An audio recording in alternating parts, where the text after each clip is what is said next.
What's up, you mob? Welcome to this episode of the Goss, where I sit down with my father, sit down with my old man, and talk about this week's Goss.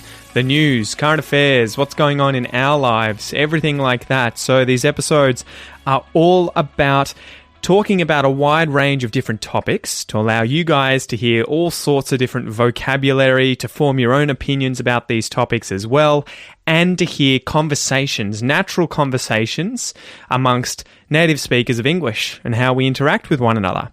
Now, if you guys want access to the full videos, the full episodes, the full transcripts, as well as the premium podcast player so that you can listen to the episode and read the text at the same time, don't forget to sign up for the premium podcast at aussieenglish.com.au.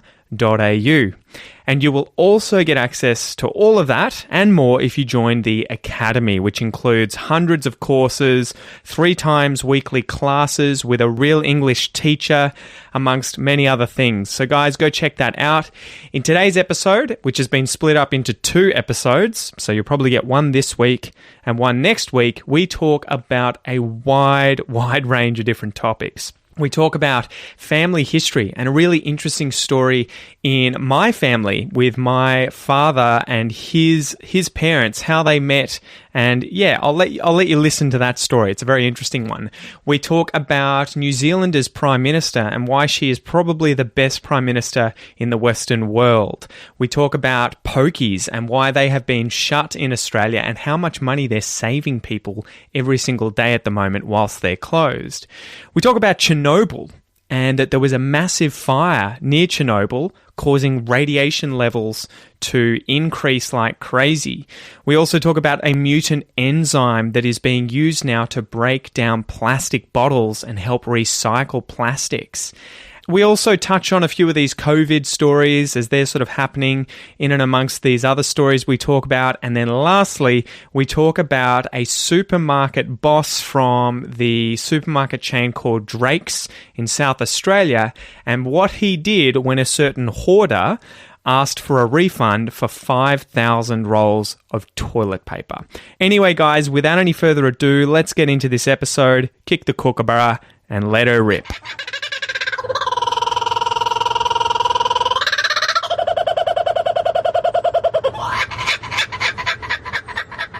G'day, guys. Welcome to this episode of the Goss. 17. Dad, how you feeling? Yeah, all right. It's been a bit of a weird week, really, but just haven't been feeling that good, with the heart and the drugs and things, but, okay, but just, tired. So, all right now, though, which is good. And how's lockdown going? You having fun without anyone else around? Yeah, well, exactly. I've been writing family history, so at some stage in the medium to or short to medium term future, you may well get a book of your family history. So, how do you go about that? Tell us a little bit about that, and I guess what got you so interested in family history, and why are you writing a book about it? Well, I've been interested in it for a long time because my grandfather, my mother's father, lived with us when we were kids for the last 10 or so years of his life. And he was always telling stories about his family and so on. And you sort of get sucked into those, old-timer stories. And then when he died, that sort of disappeared for a while. And then my parents both died in their 60s. And I sort of realised when my mother died, and I was only 40 years old, that I'm now the oldest person in the family. Directly, you're directly, right? Yeah, because you're the oldest of all your siblings. Yeah, other than my half sister, who's 12 years older than me, but of course she has no knowledge of either branch of the family really, because my father left her and her mother when she was a baby. So. Well, I was gonna say, do you want to tell that story? Are you comfortable talking about that on the podcast? Yeah, that's fine. Because it's such an interesting. Be listening to this, so you won't contradict me. Well, you mentioned whatever you're comfortable with, but it definitely was a very interesting story. Because I'll let you tell it. Yeah, well, my father was considerably older than my mother. He was 17 and a half years older than my mother. And he had been married previously. He was married before the Second World War, and then he served in the Air Force during the Second World War for the whole war. And had a baby right at the end of the war, 1945. And then within a year had split up from his wife, and then they were ultimately divorced. And then he came to Australia. And so he really didn't see his wife and child again after she was about 2 years old. And so all we knew as children growing up was that she existed, that he had been married previously and had a child. We knew nothing else about her, and she knew nothing. But I remember after Mum died and getting all of the family papers and bits and pieces together, and finding his divorce papers from his previous wife, and a photograph of a young child, a young girl, that he carried around in his wallet. And I sort of put two and two together and assumed that must be her. And then I started tracking her down. We knew her name, but it was a reasonably common name. And searching through the British phone book for people of that name, there were 67 people with her name, and I wasn't going to start cold calling everybody on that list. And of course, it may well be that she had remarried and so on. And that was all right. By the time I got to that, I'd already worked out that she had been married. And I knew her married surname, and so I started looking there. But I said that was 67 people with that surname, and so I knew nothing else about it other than that. But I employed a people finder in the UK, and cost me £50, and he found her within a few weeks. Wow. And ended up, we were backwards and forwards with me giving him more information, because the first few things that he tried, he struck out, but ended up finding her, and I ended up calling her and just saying, hey, it was Ron Smisson, who was my father's name before he got divorced. He changed his name after he came to Australia. And was he your father? And she said yes. And it went on from there. That's so crazy that you effectively had no idea you had a half-sister for your entire life until after your mother died, right? Well, I knew that she had existed, but for all I know, I didn't know anything about her because Dad knew nothing about her since she was 2. So I knew she had been born, and that was all I knew. So, and she knew nothing about us, because obviously she'd had nothing to do with it. So I think it was more of a shock to her because I'd obviously known at least about her conceptually, but she had always assumed that he had left and, probably had another family, but didn't actually know anything. And she said, all of a sudden I've got, a brother, 2 sisters, nieces and nephews.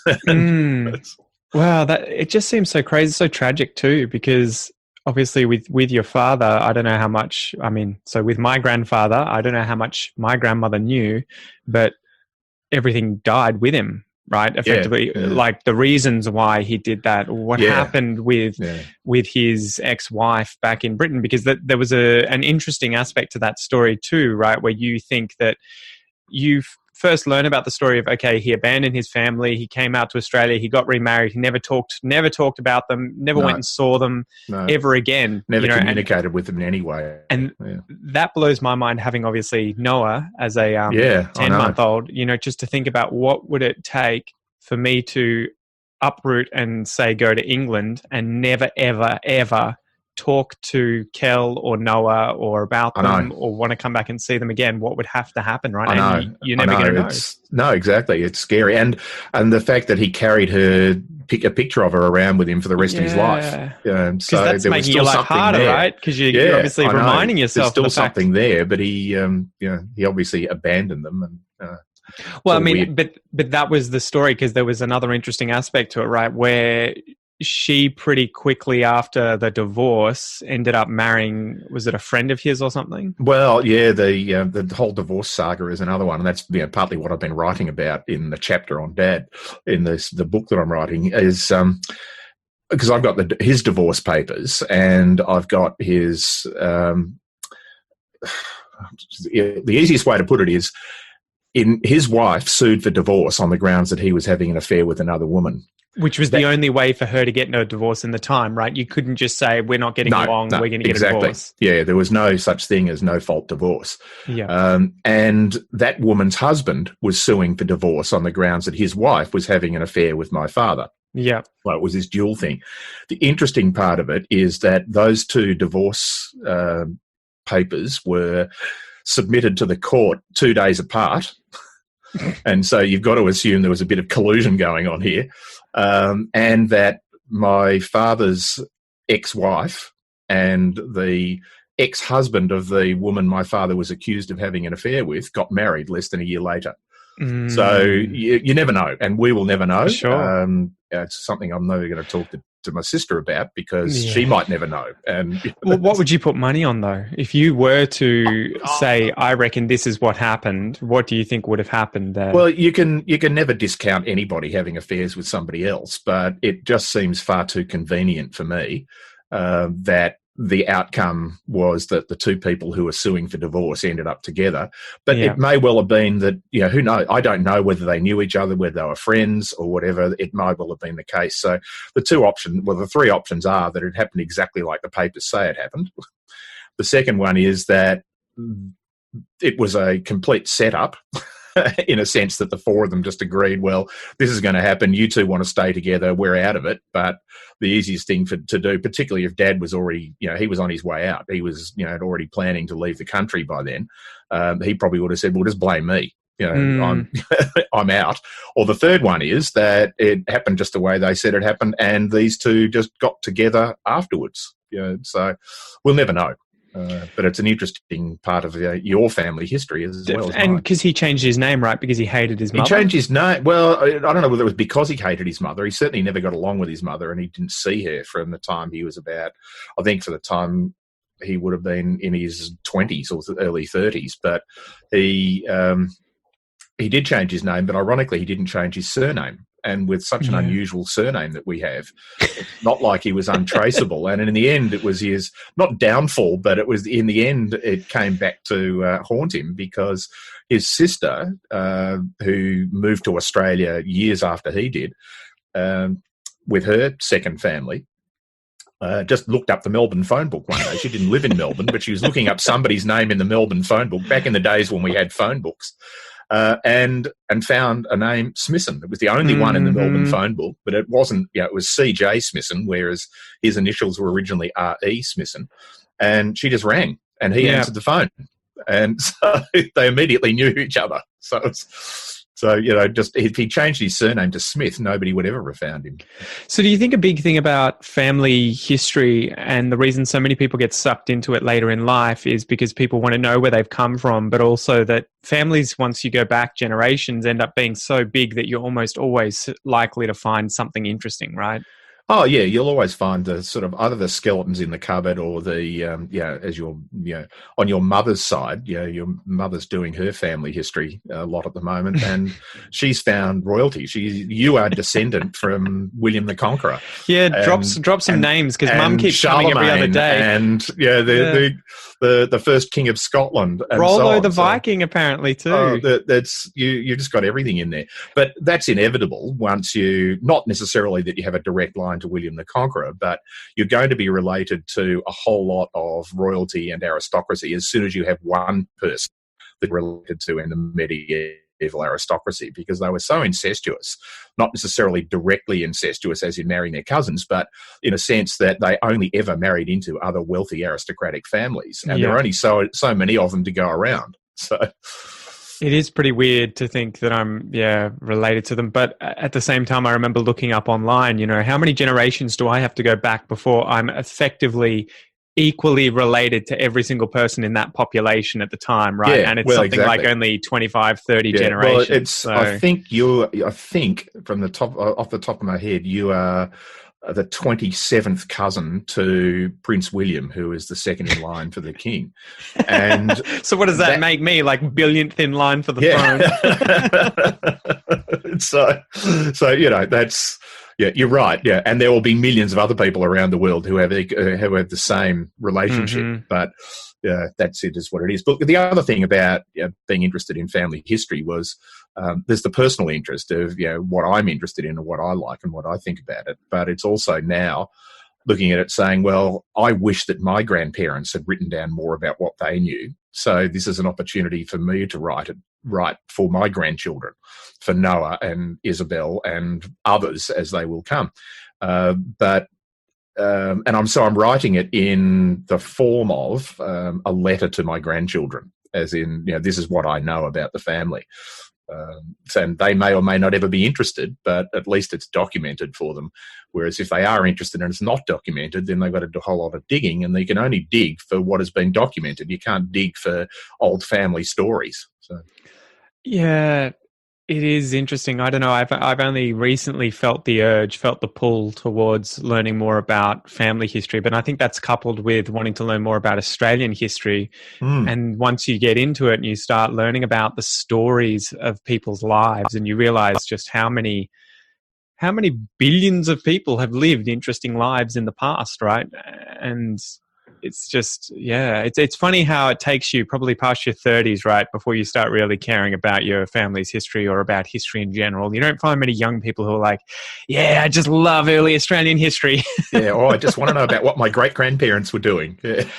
But I wanted to talk about this today before we get into the news. Do you think, when I was interviewing Adam Courtney about his book, The Ghost, Dropper, and the Bounty Hunter, which I think is up over here somewhere anyway. Yeah. But he was saying he would always fight with his father, Bryce Courtney, who's a famous Australian author who wrote a lot of historical fiction. Yeah.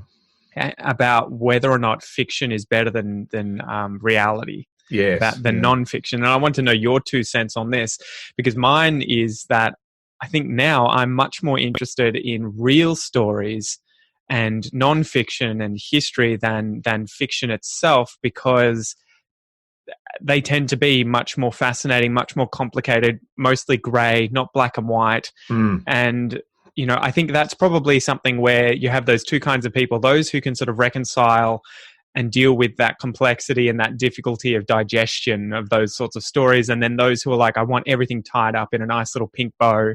I don't want to be left at the end of a story thinking, what did I just read? Who's bad? Who's good? Questioning myself. I want to know, that's the villain, that's the good guy. So long question, but do you think fiction's better than non-fiction, or vice versa? Look, I think there's a place for both. Some of my favourite Australian stories have come from what I would call faction. And that is people who are writing fiction, but they are incorporating actual events and real people into it. And then, so they're interpreting what was going on at those times, but they're doing it in a fictional mode, as in the primary characters are fictional. I guess it gets difficult too with that, because it's a kind of continuum, right? Yeah, because it is. You have everything from where, we have the dot points of what happened in this story, but we don't have conversations. We don't have exact, interactions, but we'll insert those, all the way to something like Game of Thrones, where it's kind of like, this is 90% fiction, but you can see 10% it's inspired by real events, but they don't reference those real events. Yeah, but you can tell, okay, so this guy's obviously a massive history buff in Britain. Exactly. And he's just based all of these stories and interactions on characters or events in real life. Because, there's one series of books which I'm always reluctant to start a sentence with "you should," but you should read, by Vivian Stewart. It's a 12-book historical saga on basically one family who came to Australia in the First Fleet, or one of them came to Australia in the First Fleet. It's fictional, but all of the events in it are based around actual things that happened. And Vivian Stewart, the author, is a military historian. And so she's got that history background, and she obviously has studied the times and the events very well. And so you get a pretty good idea of what was going on at that time, but she describes them in a way using fictional characters as the main protagonists in the story. So that's good. The other thing is, and I haven't read Adam Courtney yet, and I'll get hold of them from you and read at some stage. But well, you won't have to, because he asked me if he could send a book to anyone that I knew, and it should be arriving in the next day or two in your letterbox. Thank you. Oh, thank you, Pete, and thank you, Adam. There you go. But that style of writing, which is more fact-based but interpreting, which I'm assuming is the way he writes, And another person's name I'll give you when I've got a few of her books is Carol Baxter, who is an Australian author, and she writes mostly Australian stories that are, and again, she's a historian, and she writes them from the perspective of saying, I'm going to tell this person or this event story in an historical way, but she writes them like they are fiction, because her opinion is that if you just write history and you're really, you're writing effectively a non-fiction book about the history, it's less readable to a general audience than if you write the story and you have conversation. And so the conversation and the stuff that you include is made up, but it's interpreted from real events, and the personalities are not just invented. They're based on documentary evidence. And another really interesting example is this guy, right? Peter Fitzsimons, who writes a lot of books about Australian history, and he gets the diaries and, the letters and everything. This is the book behind me that you gave me for Christmas, I think. Yes. And the interesting thing he does is he'll change everything into the present tense as if it's being spoken in the moment and you're on the journey. And that's what Carol Baxter does. Yeah, she writes it. It reads like fiction, but it's all factual. So so where do you sort of sit on that continuum then? Okay, it's not black and white, and it's a continuum. I like all of it.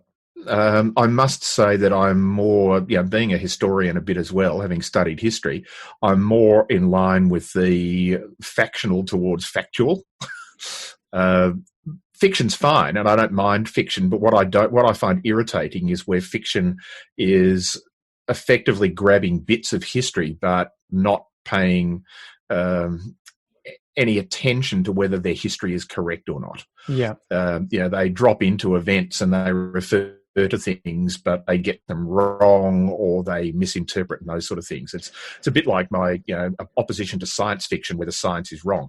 I don't mind you making up science if you're going to write science fiction, but don't get real science wrong. Well, you want to be fooled, right? The whole point of especially fiction is to trick you into believing, to being caught in the story, where it's kind of like the inverse of meditating, where the voice goes quiet in your head, right? You want to be so absorbed in the thing that it is a reality, and you don't realize that you're yourself in that moment. Yeah. And then when they impose a reality that conflicts with it, it gets for me, it just gets irritating. So I don't mind pure fiction, and I don't mind that faction through to factual history. And I lean on the factual. I get so irritated these days with Hollywood, because it seems like they have to pander to the simple majority and make everything easy. And so all the good guys are 100% good. All the bad guys are 100% bad. And I think this is why Game of Thrones was probably so successful, because it was 50 Shades of Grey.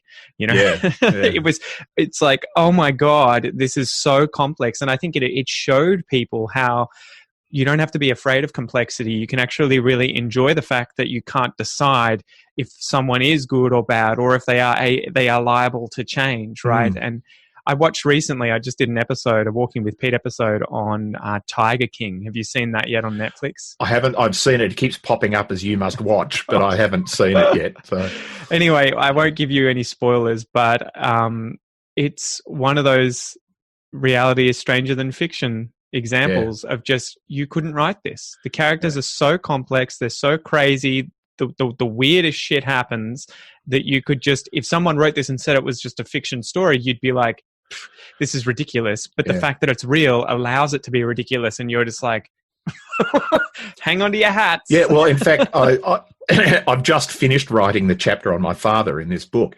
And that's the closing line in the chapter, is that if I had written this as a fiction script for television, they'd send it back to me and say, this is not believable. Nobody would believe it. But it is, where you just go, this shit happens. And in fact, there's a whole lot of stuff that I've left out, not deliberately, but because it's related to nieces and nephews and so on, that you just look at it and go, no, that's even more weird. But all right. Anyway. Yeah. Did you find it? Sorry, but sorry, I'll just. Getting back to that sort of history and the television part of it. One of the things that, as you say, I like about television is if it, even for TV, like soap opera type TV, and I'm hooked on Heartland, the Canadian TV series set in the foothills in Alberta. And it's nicely written, and even the characters say it's good, wholesome television. You know, there's no violence, there's no sex, there's no murder or whatever. There's a lot of implied bits of all of those. Yeah. But all of the characters are flawed. Yeah. And so there is constant conflict because they screw up. And so you can write that sort of middle of the road family stories, but write them in an interesting way. It doesn't have to be that everything is over dramatic or, you know, violent. G'day, mate. That was the first half of this episode of The Goss. If you would like to continue watching or continue listening to this episode, make sure that you sign up for the premium podcast or Academy memberships at aussieenglish.com.au, where you will get full access to these entire episodes of this series and much, much more. You can go check that out using the links below, or just go to aussieenglish.com.au. Once again, thank you so much for joining me, mate, and I will see you next time. Peace.